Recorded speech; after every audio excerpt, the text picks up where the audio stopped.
देखो भाई, आज स्टार्ट करते हैं electric field due to a charged spherical shell.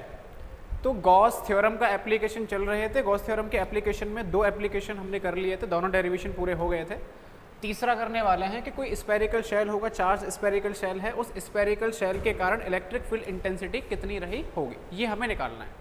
तो देखो ध्यान से, कोई भी स्फेरिकल शेल जैसे दिया हुआ है, कोई भी स्फेरिकल शेल है, उस पर चार्ज दे रखा है, तो उस पर चार्ज का डिस्ट्रीब्यूशन होगा।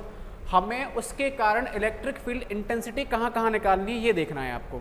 तो एक तो हमें निकालना है कि सरफेस के बाहर अगर कोई पॉइंट रखा हुआ है वहाँ पर इलेक्ट्रिक फील्ड इंटेंसिटी कितनी होगी, एक हमें निकालना है कि सरफेस पे कितनी होगी, और एक हमें निकालना है कि सरफेस के अंदर कितनी हो जाएगी, है ना। तीनों पोजीशंस पे हमें इलेक्ट्रिक फील्ड इंटेंसिटी निकालनी होगी। तो ध्यान से समझना है आपको। सबसे पहले देखो करते हैं ऐसे। देखो जैसे मैंने मान लिया कि यहाँ पर जो स्फेरिकल शेल है मेरे पास ये रही, और इस पे चार्ज दे रखा है, यूनिफॉर्म चार्ज डिस्ट्रीब्यूशन है। तो चार्ज का जो डिस्ट्रीब्यूशन होता है वो कहाँ पर होता है भाई, इसके सरफेस पे। तो जो शेल दे रखी है उसके पूरे सरफेस पे चार्ज का डिस्ट्रीब्यूशन होगा। मैंने मान लिया कितना चार्ज है यहाँ पर, क्यू चार्ज है।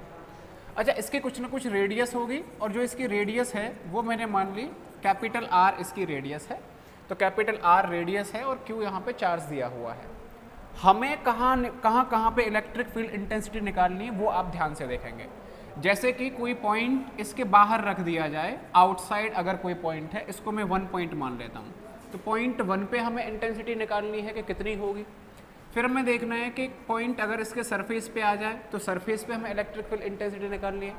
और फिर हमें देखना है कि सरफेस के अंदर अगर कोई पॉइंट है, जैसे यहाँ पर दिस इज पॉइंट 3, तो तीसरे पॉइंट पर हमें निकालना है कि इंटेंसिटी कितनी होगी। तो 1 बाई 1 तीनों पे हम निकाल के देखते हैं। तो पहले पे अगर मैं निकालूं तो electric field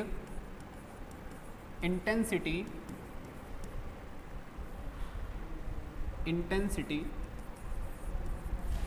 outside of spherical shell.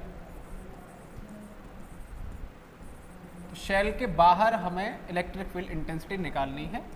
और बाहर अगर हमें निकालनी है तो देखो मैं इसे दोबारा से बना रहा हूँ फिर से। ये रही हमारे पास शेल, चार्ज का डिस्ट्रीब्यूशन कर रखा है, और रेडियस इसकी कितनी है भाई, कैपिटल आर है। इसके बाहर यहाँ पे कोई पॉइंट रखा हुआ है, पॉइंट 1, और इस पॉइंट पे हमें इंटेंसिटी निकालनी है। मान लेते हैं कि यहाँ से जो इसका सेंटर है, सेंटर से इस पॉइंट 1 की जो डिस्टेंस है पूरी, ये वाली जो पूरी डिस्टेंस है, ये मान लेते हैं स्मॉल आर है। कितनी है, स्मॉल आर। तो यहाँ से यहाँ तक स्मॉल आर है, रेडियस इसकी कैपिटल आर है। तो इस पॉइंट पे इंटेंसिटी निकालनी है, गॉस थ्योरम अप्लाई करना है। तो गॉस थ्योरम किसके लिए वैलिड होता है भाई, क्लोज सरफेस के लिए वैलिड होता है।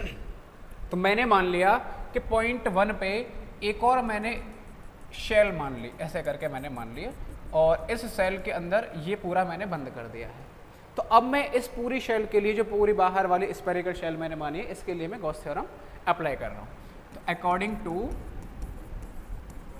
गॉस लॉ, तो गॉस लॉ क्या कहता है भाई कि जो फाई होता है वो बराबर होता है E.dA is equal to Q internal upon epsilon, यही होता है। आगे करते हैं। तो E.dA अगर आप इसे ओपन करना चाहो तो ऐसे लिख सकते हो E.dA cos थीटा। तो एंगल हमें देखना है कि E और DA जो वेक्टर है, एरिया वेक्टर, उसके बीच में एंगल कितना होगा। तो यहाँ पर आप एक छोटा सा सरफेस सेलेक्ट कर सकते हो। ये कोई छोटा सा सरफेस आपने सेलेक्ट कर लिया, और इस सरफेस पे अगर इस चार्ज के कारण मैं इंटेंसिटी निकालना चाहूँ तो इंटेंसिटी किधर होगी, हमेशा बाहर की तरफ ही होती है, यानी E की डायरेक्शन बाहर ही होगी। और एरिया वेक्टर किधर होता है, हमेशा भाई बाहर होता ही है। तो दोनों के बीच का एंगल कितना आ जाएगा, 0 डिग्री आ जाएगा, क्योंकि एरिया वेक्टर हमेशा सरफेस के परपेंडिकुलर आउटवर्ड डायरेक्शन में होता है, और E की direction away from the body होगी ही, क्योंकि ये पॉजिटिव चार्ज मानोगे आप यहाँ पे। तो cos 0 डिग्री लिखोगे is equal to Q internal upon epsilon not. तो cos 0 की वैल्यू कितनी होती है भाई, 1 होती है। अच्छा, E.dA है, DA का अगर इंटीग्रेशन हो जाएगा तो कितना आ जाएगा, EA is equal to Q internal का मतलब है इस सरफेस के अंदर वाला चार्ज। तो इस सरफेस के अंदर टोटल चार्ज कितना है भाई, ये पूरा चार्ज है, और ये पूरा चार्ज है कितना, क्यू चार्ज ही तो गिवन था हमारे पास। तो अंदर वाला चार्ज किसके बराबर है, क्यू। तो क्यू इंटरनल की जगह क्यू लिख दिया, अपॉन में कितना आ जाएगा, एप्सिलॉन नॉट आ जाएगा। अब हमें E निकालना है, और ये जो A है इसकी वैल्यू आपको पता होगा वैसे तो, ए जो है एरिया, तो इसका जानते हो कर्व्ड सरफेस कितना होता है 4 पाई आर स्क्वायर, कितना होता है 4 पाई आर स्क्वायर, तो E into 4 pi small R square is equal to Q upon epsilon not. तो ई अगर मुझे निकालना है 4 पाई आर स्क्वायर को इधर ले जाते हैं तो Q upon 4 pi epsilon not into में क्या मिल जाएगा आर स्क्वायर। और आप जानते ही हो कि 1 अपॉन 4 पाई एप्सिलॉन नॉट किसके बराबर होता है के बराबर होता है। तो इसकी जगह मैं ऐसा लिख सकता हूँ कि ई बराबर आ जाएगा K Q upon R square. This is the formula. तो स्फेरिकल शेल के कारण अगर कोई बाहर कोई पॉइंट रखा हुआ है तो उस पॉइंट पे जो इंटेंसिटी का फॉर्मूला होता है वो कितना होता है के क्यू अपॉन आर स्क्वायर। और ये तो पता है कौन सा वाला फॉर्मूला आ गया है, ये वही फॉर्मूला है जो किसी पॉइंट चार्ज के कारण इलेक्ट्रिक फील्ड इंटेंसिटी का फॉर्मूला होता था। तो स्फेरिकल शेल के कारण भी वही इंटेंसिटी का फॉर्मूला होता है जो किसी पॉइंट चार्ज के कारण होता है। आप ऐसा मान सकते हो कि यहाँ पर जैसे शेल है ना, क्यू चार्ज जो सरफेस पे है, उस पूरे को आप कहाँ पे मान सकते हो, इसके सेंटर पे मान सकते हो। सेंटर पे क्यू चार्ज मान लो, सेंटर से आर डिस्टेंस पे हमें अगर निकालना है तो कितना आ जाएगा K Q upon small R square के बराबर आ जाएगा। तो ये तो मैंने पहला इसका निकाल लिया, कहाँ पे निकाला है, आउटसाइड निकाल लिया है ना। आउटसाइड का मतलब ये हो जाएगा कि जो स्मॉल आर है उसकी वैल्यू क्या आ जाएगी, small R greater than capital R, यानी रेडियस से बड़ा है। दूसरा जो पॉइंट मिलेगा हमें यहीं पे, सेकंड अगर हम देखना चाहें यहाँ पे, तो देखो सेकंड कौन सा हमें मिलेगा। सेकंड हमसे पूछा जा सकता है कि हमें निकालना है इसके सरफेस पे, तो एट सरफेस, कहाँ पे निकाल रहे हैं, एट सरफेस। तो अगर सरफेस पे हमें पूछा जाए तो ये इस तरीके से था पूरा का पूरा, यहाँ पर ये किसके बराबर था, आर था। इस पॉइंट पे अगर मैं निकालूँ तो सरफेस पे अगर मैं निकालूँ, सरफेस का मतलब है कि जो स्मॉल आर है वो किसके बराबर हो जाएगा भाई, कैपिटल आर के बराबर हो जाएगा। तो जो सरफेस पे अगर आप निकाल रहे हो तो स्मॉल आर की जगह आप क्या पुट कर दोगे, यहाँ पे कैपिटल आर पुट कर दोगे। तो जो फॉर्मूला हमने पढ़ा है उसी फॉर्मूले में अगर मैं स्मॉल आर की जगह कैपिटल आर पुट कर दूँ तो ई बराबर आ जाएगा K Q upon capital R square. तो सरफेस पे ये हमें फॉर्मूला मिल जाएगा, वही है, बस स्मॉल आर की जगह कैपिटल आर आ जाएगा। और तीसरा जो थर्ड है हमारा वो है इनसाइड स्फेरिकल शेल। अगर स्फेरिकल शेल के अंदर हमें निकालना है तो अंदर अगर निकालना है तो स्मॉल आर क्या हो जाएगा भाई, कैपिटल आर से छोटा हो जाएगा। आउटसाइड में बड़ा था, सरफेस पे बराबर आ गया, और अंदर अगर निकालना है तो छोटा आ जाएगा। तो अंदर अगर हम निकालें, देखो ये मैंने शेल मान लिया, चार्ज का डिस्ट्रीब्यूशन है, कितना चार्ज है भाई यहाँ पर, क्यू चार्ज है, तो क्यू चार्ज दिया हुआ है, ये इसकी रेडियस है, रेडियस कितनी है, कैपिटल आर है। अंदर कोई पॉइंट है और उस पॉइंट पे हमें निकालना है, यहाँ पर मैंने मान लिया ये पॉइंट रखा हुआ है, इस पॉइंट पे मुझे इंटेंसिटी निकालनी है। तो जिस पॉइंट पे आप इंटेंसिटी निकाल रहे हो वहाँ पर आप क्या मान लो भाई, एक छोटा सा स्फेरिकल सरफेस और दूसरा मान लीजिए, और इसकी रेडियस यहाँ से यहाँ तक कितनी मान ली हमने, स्मॉल आर है। तो अब फिर से अकॉर्डिंग टू गॉस लॉ, तो गॉस लॉ अगर यहाँ पे अप्लाई करोगे तो ई डी ए किसके बराबर मिलेगा भाई, Q internal upon epsilon not मिलेगा। सॉल्व करोगे वही मिलेगा, E D A cos theta, same similarly angle कितना मिल जाएगा, 0 ही मिलेगा, Q internal upon epsilon not मिलेगा। अब यहाँ पे आप देखो, इसके लिए आपने गॉस लॉ अप्लाई किया है, तो इस सरफेस के अंदर कुछ चार्ज है या नहीं है, अंदर तो चार्ज है नहीं भाई, चार्ज तो कहाँ इसके सरफेस पे है, जो कि इस शेल के बाहर है। तो अंदर ये जो हमने माना है क्लोज सरफेस, इसके अंदर तो चार्ज है नहीं है, यानी यहाँ पर क्यू इंटरनल की वैल्यू कितनी आ जाएगी, 0 आ जाएगी। तो क्यू इंटरनल ही अगर 0 आ गया तो इलेक्ट्रिक फील्ड इंटेंसिटी भी कितनी आ जाएगी, 0 ही आ जाएगी, जो कि बहुत इंपॉर्टेंट पॉइंट होता है। शेल के हर एक पॉइंट पे इलेक्ट्रिक फील्ड इंटेंसिटी हमेशा कितनी रहेगी, 0 रहेगी। आपसे कुछ भी दे दिया जाए, जैसे कि ये हमारे पास में एक शेल है, चार्ज का डिस्ट्रीब्यूशन कर दिया, तो चार्ज का डिस्ट्रीब्यूशन कहाँ पे होगा, सरफेस पे, बहुत सारे पॉइंट है, 0.1, 0.2, 0.3, 0.4, 0.5, प्रत्येक पॉइंट पे E1, E2, E3, E4, E5 intensity समान होगी, और कितनी होगी भाई, वो 0 के बराबर, समझ गए। तो बाहर कितनी होगी, K Q upon small R square, surface पे कितनी होगी, K Q upon capital R square, और अंदर की ओर कितनी हो जाएगी, 0 हो जाएगी। आराम से निकाल सकते हो, गॉस लॉ अप्लाई कर देना है सीधा सीधा, तुरंत आप डेरिवेशन कर सकते हो, कोई खास इसमें है नहीं है, ठीक है। तो हमारे तीनों जो डेरिवेशन है वो पूरे के पूरे हो गए हैं हमारे। अब इनके ऊपर एक दो कुछ अच्छे से क्वेश्चन कर लेते हैं थोड़ा सा। देखिए यहाँ पे एक क्वेश्चन है, प्रीवियस ईयर्स क्वेश्चन है, आ चुके क्वेश्चन है ये सारे के सारे जो मैं करा रहा हूँ। देखो, 2 कंसंट्रिक होलो कंडक्टिंग स्पेयर, 2 स्पेयर दे रखे हैं जो आपको यहाँ पर दिख रहा होगा। रेडियस दे रखी है, एक R1 है, एक R2 है। हैविंग चार्जेस Q1 Q2 यहाँ पर शो कर रखे हैं। और if R1 is greater than R2, R1 जो है ये बड़ा है, ये छोटा है, then electric intensity at a distance R from the common centre. और जो स्मॉल r पे आपसे पूछा गया है वो क्या दे रखा है भाई, कैपिटल R से छोटा है और मतलब R1 से छोटा है और R2 से क्या है भाई, बड़ा है। तो ये R1 है, ये R2 है, तो इस पॉइंट पे हमें निकालना होगा, है ना, इन दोनों के बीच में लाई कर रहा होगा वो। तो इस पॉइंट पे हमें इंटेंसिटी निकालनी है इन दोनों के कारण। तो यहाँ पर Q2 है और यहाँ पर कितना है भाई, Q1 है। इस पॉइंट पे आपको इंटेंसिटी निकालनी है। तो अगर मुझे इस पॉइंट पे इंटेंसिटी निकालनी है, थोड़ा सा आप सोचो कि अगर इस पॉइंट पे इंटेंसिटी मुझे निकालनी है तो इस पॉइंट पे इंटेंसिटी कितनी रही होगी, कितनी होनी चाहिए। 2 शैल हैं, एक पे Q1 है, एक पे Q2 है, बीच में पॉइंट है, उस पे इंटेंसिटी निकालनी है। तो इंटेंसिटी का फॉर्मूला तो अभी हम पढ़ के आ चुके हैं। हमने बाहर वाले पे भी निकाला है, सरफेस वाले पे भी निकाला है और अंदर वाले पे भी निकाला है, हर तरीके से हमने निकाला है। थोड़ा सा सोच के देखो इस पॉइंट पे इंटेंसिटी कितनी आनी चाहिए। देखो, अंदर वाली शेल को अगर देखोगे तो अंदर वाली शेल के तो ये पॉइंट कहाँ, बाहर है, और बाहर वाली शेल को देखोगे तो बाहर वाली शेल के क्या है, अंदर है। तो बाहर वाली शेल के अकॉर्डिंग तो इस पे इंटेंसिटी कितनी होनी चाहिए, 0 होनी चाहिए। शेल के अंदर अभी हमने देखा है, शेल के अंदर कितना होता है, 0 होता है इलेक्ट्रिक फील्ड इंटेंसिटी।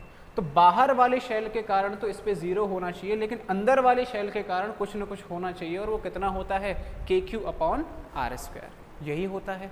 तो आप देख सकते हो E = K Q। अब Q कौन सा आएगा, अंदर वाले शेल के कारण आएगा, ठीक है। तो कितना आ जाएगा, Q2/R², यानी डिस्टेंस कितनी है हमारी, स्मॉल r का स्क्वायर, ये आ जाएगा। और ये किसके कारण आया है भाई, ड्यू टू इनसाइड सेल, छोटी जो सेल है या स्मॉल सेल कैसे भी लिख सकते हो, उसके कारण है। आउटसाइड वाले जो सेल है, बाहर वाले जो सेल है, उसके कारण तो कितना मिलेगा आपको, 0 मिलेगा, ठीक है। तो आंसर केवल और केवल इतना सही आएगा। ऑप्शन देख पा रहे होंगे आप, कौन सा है भाई, KQ2/R², सेकंड ऑप्शन हमारा सही आ जाएगा, ठीक है। तो ऐसा जब क्वेश्चन आता है तो बच्चे जनरली कंफ्यूज हो जाते हैं। आपको अलग अलग देखना है, बाहर वाली शेल के तो अंदर आ गया, तो बाहर वाली शेल के कारण तो कितना हो जाएगा, 0, लेकिन अंदर वाली शेल के कारण किधर आ रहा है, बाहर आ रहा है, तो कितना आ जाएगा, KQ/R², स्मॉल r²। तो स्मॉल r तो दे ही रखा है और इस पर चार्ज कितना है, Q2 दे रखा है, तो केवल Q2 वाला चार्ज आएगा, ना कि। कई बार बच्चे इसे लगा देते हैं कि दोनों चार्ज दे रखे हैं तो दोनों चार्ज जुड़ जाएंगे, Q1 Q2। नहीं, आपको अलग अलग सोचना है और अलग अलग सोच के आराम से आप निकाल सकते हो, ठीक है। तो बहुत सिंपल तरीके से निकालना है। अगला है 2 पैरेलल प्लेन शीट 1 2, 2 शीट्स आपको दे रखी है, शीट हैं, यानी आप रोड मत समझना, शीट हैं। तो शीट को अगर आप बाहर से देखोगे तो कैसी लगेगी, वो रोड जैसी ही लगेगी। तो कैसे पता चलेगा वो शीट है या फिर रोड दे रखा है, तो या तो आपको क्वेश्चन में गिवन होगा, क्वेश्चन में गिवन नहीं है, डायरेक्ट डायग्राम अगर दे दे तो यहाँ से भी आप पहचान सकते हो। ये σ1 दे रखा है और ये क्या दे रखा है, σ2। σ1 और σ2 से पहचान लोगे कि सरफेस चार्ज डेंसिटी दे रखी है। अगर यहाँ λ1 और λ2 होता तो क्या हो जाता, लीनियर चार्ज डेंसिटी, यानी रॉड होती है यहाँ पर, है ना। हाँ, तो यहाँ पर ये सरफेस चार्ज डेंसिटी यानी शीट ही रही होंगी। तो एक पर कितना है, +σ1 और एक पर कितना है, +σ2। 2 शीटें दोनों पास पास में रखी हुई हैं। तो अब आपको ये बताना है कि पॉइंट 1 2 और 3 3 रीज़न आपको दे रखे हैं। इन तीनों रीजन्स पे इन दोनों शीट्स के कारण नेट इलेक्ट्रिक फील्ड इंटेंसिटी कितनी रही होगी। बहुत इंपॉर्टेंट क्वेश्चन है, ध्यान से समझना है, इंपॉर्टेंट है भाई। कैसे करेंगे देखो, समझो ध्यान से। जैसे मुझे अगर पहले वाले रीजन में इलेक्ट्रिक फील्ड इंटेंसिटी निकालनी होती तो यहाँ पर मुझे कहीं पर पॉइंट यहाँ हो कहीं भी हो, इधर साइड में अगर निकालनी तो वहाँ निकाल रहा हूँ। तो सबसे पहले मैंने आपको बताया था जहाँ पर इलेक्ट्रिक फील्ड इंटेंसिटी निकालनी होती है वहाँ पर हम कितना चार्ज मानते हैं, +1 कूलम। तो यहाँ आप कितना मान लोगे, +1 कूलम मान लोगे। ये कैसा है, पॉजिटिव है, ये कैसा है, पॉजिटिव है। तो पहले वाले के कारण मैं निकाल रहा हूँ, पहली शीट के कारण, ये पॉजिटिव ये पॉजिटिव, तो इसके कारण जो इंटेंसिटी की डायरेक्शन होगी वो किधर हो जाएगी भाई, बाहर की तरफ आनी चाहिए। यानी E1 की डायरेक्शन किधर आनी चाहिए, बाहर की तरफ ही आनी चाहिए, रिपल्सन हो रहा होगा। ये भी पॉजिटिव, इसके कारण भी किधर होगा, रिपल्शन होगा। यानी E1 और E2 की कैसी आ जाएगी, सेम डायरेक्शन आ जाएगी, दोनों बाहर की तरफ ही होंगी। तो मैं निकाल सकता हूँ इन रीजन फर्स्ट, पहले रीजन में ई नेट अगर मैं निकालूं तो ई नेट कितना आ जाएगा भाई, E1 प्लस E2, दोनों इंटेंसिटी जोड़नी पड़ेंगे। अब E1 और E2 अगर आप निकालो तो मैंने लास्ट क्लास में डेरिवेशन करवाया था कि शीट के कारण जो फॉर्मूला आता है वो कितना आता है, सिग्मा अपॉन 2 एप्सिलॉन नॉट। तो पहले वाले के कारण कितना आ जाएगा भाई, E net is equal to sigma 1 upon 2 epsilon not plus दूसरे के कारण कितना आ जाएगा, सिग्मा 2 अपॉन 2 एप्सिलॉन नॉट। तो this is the answer, E net पहले वाले रीजन में ये आ जाएगा। दोनों के कारण जो है उसे आप दोनों को ऐड कर सकते हो। आप इसे इस तरीके से भी लिख सकते हो कि 1 अपॉन 2 एप्सिलॉन नॉट तो कॉमन आ रहा है, तो कितना आ जाएगा, सिग्मा 1 प्लस सिग्मा 2। आप ऐसे भी इसे लिख सकते हैं। अब अगर आपको पूछा जाए दूसरे वाले रीजन में, यहाँ पर अगर आपको पूछ लिया जाए तब हम किस तरीके से सॉल्व करेंगे, ध्यान से देखो। दूसरे में जिस पॉइंट पे पूछा जाए वहाँ कितना चार्ज मानोगे, +1 कूलम चार्ज मान लोगे। अगर यहाँ +1 कूलम चार्ज माना तो ये पॉजिटिव है, ये पॉजिटिव है। पॉजिटिव के कारण क्या होगा, रिपल्शन। तो ये इसे किधर भगाना चाह रहा होगा भाई, अपने से इधर की ओर, यानी E1 की डायरेक्शन तो इधर आ गई। और ये कैसा है, पॉजिटिव है, ये भी कैसा है, पॉजिटिव है। इधर भी क्या होगा, रिपल्शन होगा। ये किधर लगाएगा, इस पे इस तरफ लगाएगा, यानी E2 इधर आ जाएगा। तो अब क्या हो जाएंगे, दोनों के दोनों अपोजिट डायरेक्शन में हो जाएंगे। E1 इधर है और E2 इधर है। दोनों अगर अपोजिट डायरेक्शन में आ गए हैं, इसका मतलब अब आपको ये देखना होगा कि कौन सा बड़ा है और कौन सा छोटा है। तो बड़े वाले में से छोटा वाला आप घटा देंगे। मान लेते हैं क्या यहाँ दे रखा है, sigma 1 is greater than sigma 2, है ना, 2 लिख लेना इसे। तो ये बड़ा है, ये छोटा है, इसका मतलब क्या है, E1 बड़ा हो जाएगा, E2 छोटा आ जाएगा। तो इन रीजन 2, दूसरे वाले रीजन में हम निकाल रहे हैं। तो ई नेट अगर मैं निकालूंगा, दोनों क्योंकि अपोजिट डायरेक्शन में है इसलिए घटाना पड़ेगा, यानी E1 माइनस कितना हो जाएगा, E2 हो जाएगा। तो E1 मैं निकाल रहा हूँ, E1 कितना आ जाएगा, sigma 1 upon 2 epsilon not minus E2 कितना आ जाएगा, सिग्मा 2 अपॉन 2 एप्सिलॉन। और यहाँ पर 1 अपॉन 2 एप्सिलॉन नॉट कॉमन आ जाएगा, क्या मिलेगा, सिग्मा 1 माइनस के सिग्मा 2। तो यहाँ पर ये हमें फॉर्मूला, मतलब ये हमारा आंसर निकल के आना चाहिए, है कि नहीं। अब बात आ रही है तीसरे रीजन की। यहाँ पर अगर हमें पूछ लिया जाए तो यहाँ पर देखो किस तरीके से हम कर सकते हैं। यहाँ पर अगर पूछा जाए तो दोनों शीट्स के कारण देखेंगे। जहाँ पर पूछा जा रहा है वहाँ पर कितना चार्ज मानेंगे हम, +1 कूलम चार्ज मान लिया। ये पॉजिटिव है, पॉजिटिव के कारण क्या होगा भाई, रिपल्शन, यानी इस तरफ लगेगा, यानी E1 की डायरेक्शन इधर आ जाएगी। ये भी पॉजिटिव है, पॉजिटिव के कारण इधर लगेगा, इसके कारण भी किधर आ जाएगा, इधर। यानी दोनों की कैसी डायरेक्शन आ रही है, सेम। और सेम अगर आ रही है तो दोनों ऐड हो जाने चाहिए। E1 और E2 हम निकाल चुके हैं पहले भी, दोनों ऐड हो जाने चाहिए, यानी सेम उतना ही आंसर आना चाहिए जितना हमने कहाँ निकाला है, इन रीजन 1। जो 1 में आ रहा है ना आंसर, सेम वही किस में आ जाना चाहिए, 3rd में भी आ जाना चाहिए। तो आप एक साथ ही लिख लेना, in region 1st and 3rd, same answer आएगा। तो 3rd के लिए भी क्या करोगे, ई नेट बराबर E1 प्लस E2, आंसर वही आएगा, यही आ जाएगा। बस डायरेक्शन ये आएगी कि 3rd में तो दोनों का नेट इधर आ रहा होगा और 1st में इधर आ रहा होगा। मैग्नीट्यूड कैसा रहेगा, सेम ही रहेगा। क्लियर है, कर लेंगे ना ऐसे क्वेश्चंस को। ज़्यादातर देखो एनसीईआरटी के अंदर, एनसीईआरटी प्रीवियस ईयर्स के अंदर जो है, सीबीएसई के अंदर जो क्वेश्चन पूछा गया है वो ये पूछा गया है कि एक बार तो इस तरीके से भी पूछ लिया गया क्वेश्चन है, एक बार ऐसा आया था कि दोनों जो है आपको सेम दे दी हैं, ये भी सिग्मा दे रखी है, ये भी सिग्मा दे रखी है। तो दोनों अगर सिग्मा सिग्मा हो जाएं, इसका मतलब देखो इस केस में तो क्या हो जाएंगे, दोनों जुड़ जाएंगे। तो जुड़ने के बाद में क्या आएगा, sigma upon 2 epsilon not plus sigma upon 2 epsilon not. कितना हो जाएगा जोड़ने के बाद, सिग्मा अपॉन एप्सिलॉन नॉट आ जाएगा, दोनों जुड़ जाएंगे। ठीक है, ये 2 एप्सिलॉन नॉट हो जाएगा, 2 से 2 तो सिग्मा अपॉन एप्सिलॉन नॉट आ जाएगा। अगर रीजन 2 में पूछा जाए दोनों सेम है, तो सेम है दोनों, इसका मतलब क्या हो जाएगा, दोनों कैंसिल हो जाएंगे। तो रीजन 2 में कितना आ जाता, 0 आ जाता। तो अगर सेम आ जाए तो सेम में भी आप आराम से निकाल सकते हो। और अगर ऐसा आ जाए कि एक पॉजिटिव है दूसरा नेगेटिव है, तो बस आपको डायरेक्शन चेक करना है, बस डायरेक्शन उल्टा हो जाएगा। अगर यहाँ पर मैं नेगेटिव कर दूँ, सपोज ध्यान से देखो, यहाँ नेगेटिव कर दूँ तो पॉजिटिव वाले के कारण तो रिपल्शन होगा, और ये नेगेटिव होने का मतलब ये अट्रैक्शन हो जाएगा। तो अब ये दोनों अपोजिट डायरेक्शन में आ जाएंगे। और यहाँ पर देखो क्या हो जाएगा, ये रिपल्शन करेगा और ये क्या करेगा भाई, अट्रैक्शन, ये जुड़ जाएंगे, उल्टा हो जाएगा। अगर आपने नेगेटिव कर दिया उल्टा हो जाएगा। जो आंसर अभी पहले और तीसरे रीजन में आ रहा है वो आंसर कहाँ पे मिलेगा, दूसरे में।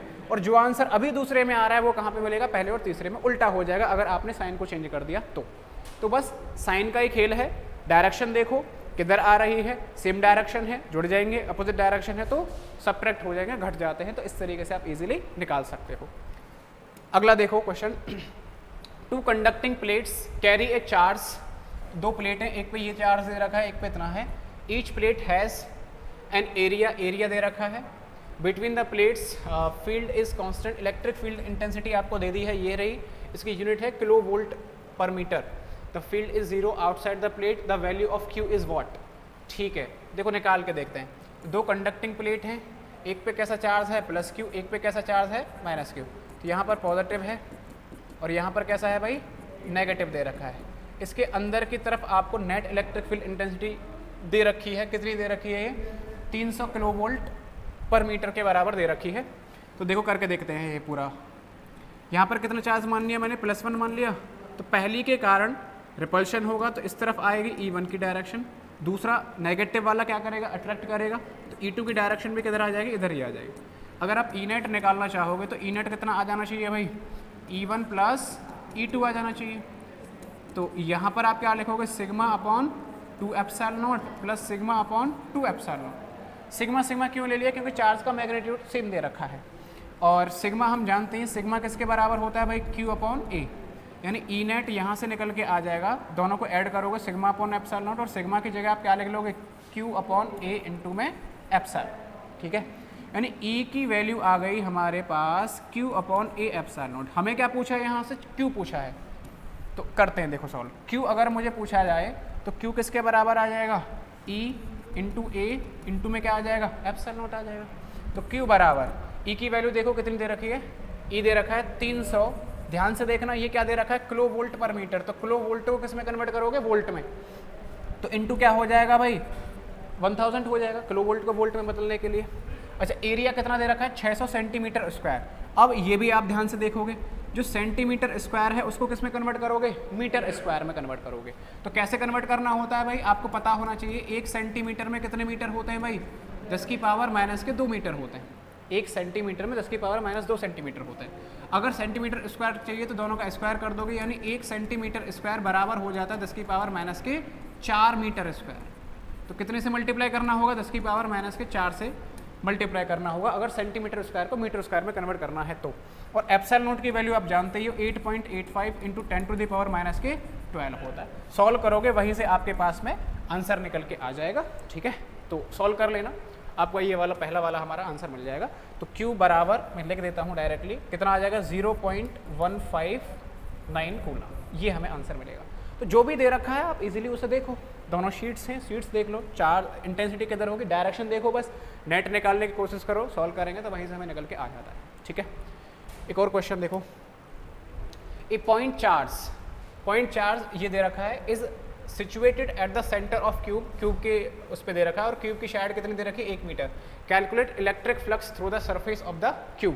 तो इलेक्ट्रिक फ्लक्स निकालना है through the surface of the cube, तो आराम से हम निकाल सकते हैं भाई। क्यूब के अंदर हमें क्या दे रखा है, चार्ज दे रखा है, ये रहा हमारे पास में क्यूब, और क्यूब के अंदर यहाँ चार्ज दे रखा है, यहाँ मैंने मान लिया। तो इस पूरे चार्ज के कारण मैं पूरा फ्लक्स निकाल सकता हूँ, टोटल फ्लक्स। और टोटल फ्लक्स किसके बराबर होता है भाई, Q इंटरनल अपॉन एप्सिलॉन। तो Q इंटरनल कितना दे रखा है, 8.85 into 10 to the power minus के 7 कूलाम ही है। एप्सिलॉन कितना होता है, 8.85 into 10 to the power minus के 12। तो ये पूरा कैंसिल हो गया। फाई टोटल अगर मुझे निकालना है तो कितना आ जाएगा, ये ऊपर चला जाएगा, तो 10 to the power 12 into 10 to the power minus के 7, तो कितना मिलेगा, 10 टू द पावर 5। ये हमारे पास में आ रहा है 10 to the power 5 newton metre square per coulomb. ये कौन सा फ्लक्स है, टोटल। अगर आपसे यहाँ पे पूछ लिया जाए कि क्यूब के किसी एक सरफेस से निकालना है, केवल और केवल क्या पूछा जाए, फ्रॉम वन सरफेस ओनली, तो फ्लक्स पासिंग थ्रू, पूरा लिख देता हूँ, flux passing through one surface. एक सरफेस से अगर निकालना है तो कितना आ जाएगा भाई, इसको 6 से डिवाइड कर देंगे, क्योंकि ये जो फ्लक्स आया है वो क्यूब के 6 सरफेस से निकल के आया है। क्यूब के कितने सरफेस होते हैं, 6, तो 6 सरफेस से पास करने वाला फ्लक्स तो ये आ गया। अगर एक सरफेस से पूछा जाए तो उसे 6 से डिवाइड कर देंगे, यानी फ्लक्स कितना आता है, मैंने डायरेक्ट भी आपको बता रखा है, Q internal upon 6 epsilon not हो जाता है। यानी जो भी आंसर आ रहा है उसे हम 6 से डिवाइड कर देंगे यदि आपसे केवल एक सरफेस से पूछा जाए। टोटल पूछा है तो टोटल तो हमारा ही आ ही गया है, सीधा सीधा आंसर है। इस तरीके से हम निकाल लेते हैं। ठीक है, और देखो ये है एक क्वेश्चन, और इस क्वेश्चन को भी आप वैसे कर सकते हो। Inward and outward electric flux आपको दे रखा है, यानी अंदर की तरफ आने वाला फ्लक्स और बाहर की तरफ जाने वाला जो फ्लक्स है, एक तो ये दे रखा है और एक ये दे रखा है। ये इनवार्ड है और ये क्या दे रखा है भाई, आउटवार्ड दे रखा है। Then total charge inside surface total charge आपसे पूछा है। इनवर्ड फ्लक्स को मैं φ1 दे रहा हूँ और φ1 कितना है 8 × 10⁻3। अंदर की ओर आने वाला जो फ्लक्स होता है उसे हम हमेशा कैसे लेते हैं, नेगेटिव साइन के साथ। बस यहाँ पर नेगेटिव का ही खेल है। अंदर की तरफ जो आ रहा है वो कैसा हो जाएगा, नेगेटिव आ जाएगा, और आउटवर्ड यानी बाहर की तरफ जो जा रहा है फ्लक्स वो कितना आ जाएगा 4 × 10⁻3, आउटवर्ड वाला ही आ जाएगा। यूनिट ऐसा ही सिस्टम में दे ही रखी है, आप देख सकते हो दोनों का। चार्ज पूछा है तो पहले मैं क्या निकाल लूँगा, फाई नेट निकाल लूँगा। फाई नेट कितना आ जाएगा, φ1 + φ2। दोनों को आप ऐड करोगे तो नेगेटिव में है, ये पॉजिटिव में है, तो कितना आ जाएगा ओवरऑल -4 × 10⁻3। ये आ गया हमारे पास में फाई नेट। और हम जानते हैं, क्या जानते हैं कि फाई नेट किसके बराबर होता है भाई, Q internal upon epsilon not. अगर मुझे Q इंटरनल निकालना है तो क्या कर दूंगा मैं, फाई नेट को किससे मल्टीप्लाई कर देंगे, एप्सिलॉन नेट से। यानी Q इंटरनल बराबर फाई नेट कितना आया है, -4 × 10⁻3 इंटू में क्या आ जाएगा, epsilon not. This is the answer. तो कौन सा ऑप्शन नजर आ रहा है, फोर्थ ऑप्शन हमारा सही हो जाएगा। क्लियर है। तो ये ध्यान रखना, यहाँ डायरेक्शन देखोगे, इनवर्ड वाला नेगेटिव होगा, आउटवर्ड वाला पॉजिटिव होगा, तो टोटल निकाल लोगे। और हम ये जानते हैं वहाँ से हम सॉल्व करके निकाल सकते हैं। ठीक है, तो इस तरीके के क्वेश्चंस आपसे पूछे जाएंगे। चैप्टर हमारा कंप्लीट हो गया है। किसी दिन लाइव क्लास चलेगी आपकी, और वो जो क्लास है ना वो इस तरीके से चलवाएंगे हम कि पूरे इस चैप्टर पे प्रीवियस ईयर्स अब तक जो आ चुके हैं पूरे चैप्टर के ऊपर वो क्वेश्चंस हम लेके आएंगे, जो बहुत बहुत इंपॉर्टेंट क्वेश्चंस रहे होंगे, है ना। अभी तो चैप्टर वैसे ख़त्म हो गया है पूरा, तो क्वेश्चंस किसी दिन कराएंगे पूरे के पूरे। नोट कर लीजिए आप, है ना, पूरा यहाँ से। तो कहाँ से किया है आज हमने, यहाँ से किया है। ठीक है, कर लो।